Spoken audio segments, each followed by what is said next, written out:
Thank you అండి. Thank you అందరికీ. ఎక్కడికి రావాలా?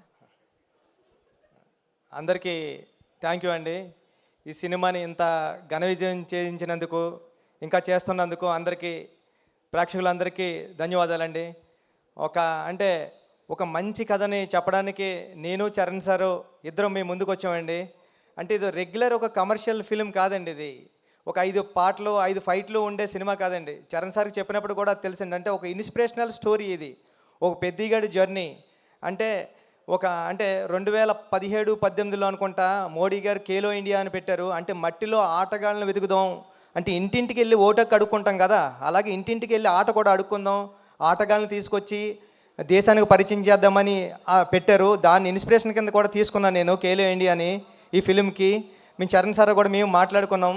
అందుకే బొమ్మన్ గారు అంటారు ఏంటంటే, ఏంటి ఈడు తెస్తాడు ఆ విలేజర్స్ని చూసి ఒక ఒక నెగిటివ్ మైండ్ సెట్స్తో ట్రావెల్ మొదలవుతుంది బొమ్మన్ గారి ట్రావెల్. ఈడు తెస్తాడా ఈ విలేజర్స్ తెచ్చేది ఇండియాకి మెడల్స్ అనుకుంటాడు.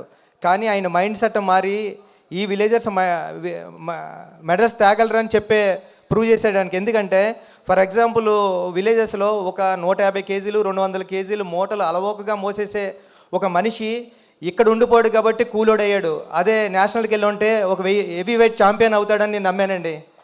అది మాది ఉప్పాడు కొత్తపల్లి కాబట్టి సముద్రం పక్కనే, రోజు సముద్రం పక్కన ఉంటే ఒక ఫిషర్ మ్యాన్ ఎటువంటి సేఫ్టీ లేకుండా దన్నమని సముద్రంలో దూకేసేవాడు బోట్లోంచి. నేను ఆ ఒడ్డు నుండి చూసే ఉండేవాడిని కాలేజీకి వెళ్తున్నప్పుడు. అరే ఈడు నేషనల్కి వెళ్తే ఒలింపిక్స్కి వెళ్తే మెడల్ తెస్తావాడు కదా అని ఫీల్ అయ్యేవాడిని నేను. అంటే ఆట అంటే భారతీయ జీవన విధానంలోనే ఆట ఒక భాగం అని చెప్పాలనుకున్నా. అందుకే గురువు క్యారెక్టర్ పెట్టుకున్నానండి.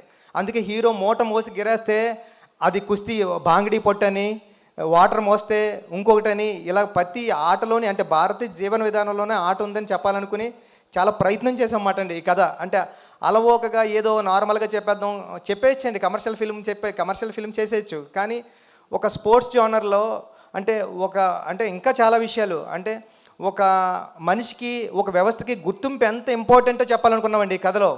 అంటే ఎవరైనా సరే ఒక కుర్రోడు ఏడుస్తూ ఉన్నాడంటే, అప్పుడే పుట్టినాడు క్యారమని ఏడ్చాడంటే, నేను పుట్టానురా నన్ను గుర్తించండి రా అని ఏడుస్తూ ఉంటాడు ఆ సౌండ్.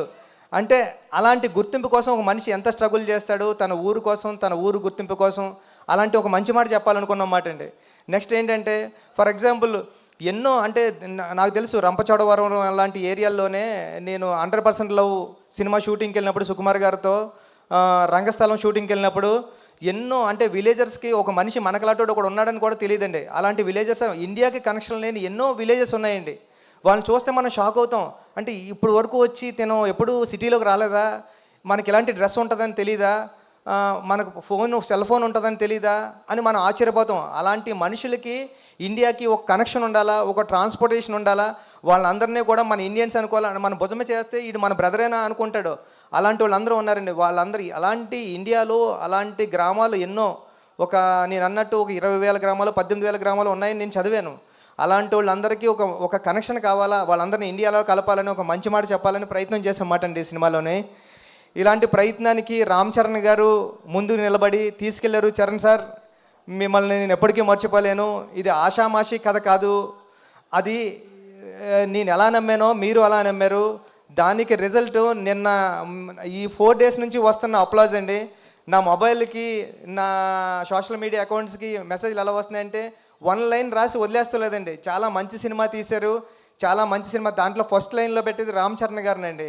చాలా అంటే ఇలాంటి పెర్ఫార్మెన్స్ ఎప్పుడూ చూడలేదని చరణ్ సార్ని పొగుడుతూ ఉంటే చాలా హ్యాపీ ఉంది. దాంతోపాటు మంచి కథ తీసావు, మంచి కథ చెప్పావు, నన్ను పొగుడుతుంటే ఇంకా చాలా హ్యాపీగా ఉందండి.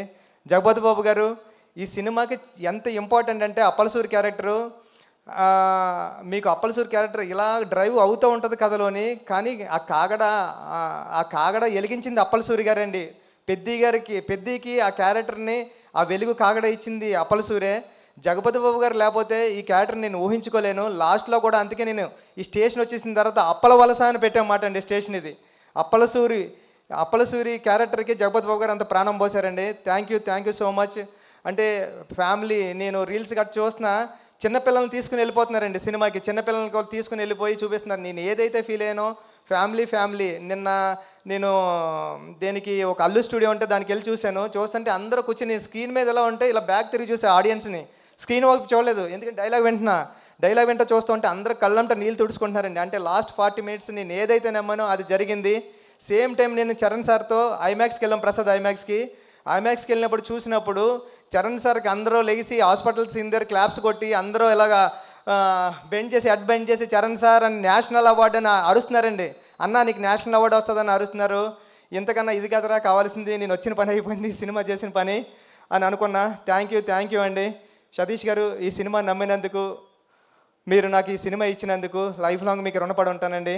రవి గారు అందరికీ థ్యాంక్ యూ అండి. ఈ సినిమా థియేటర్స్లో ఉంది, చూడండి. ఫ్యామిలీ సమ్మర్ హాలిడేస్ ఎంజాయ్ చేసినట్టు ఎంజాయ్ చేయండి. అమ్మమ్మ గారు ఇంటికి వెళ్తారు కదా, ఫ్రెండ్స్ ఇంటికి వెళ్తాం కదా, అలాగే పెద్దిగాడి ఇంటికి వెళ్ళండి, చూడండి పెద్దిని. థ్యాంక్ యూ సో మచ్ అండి.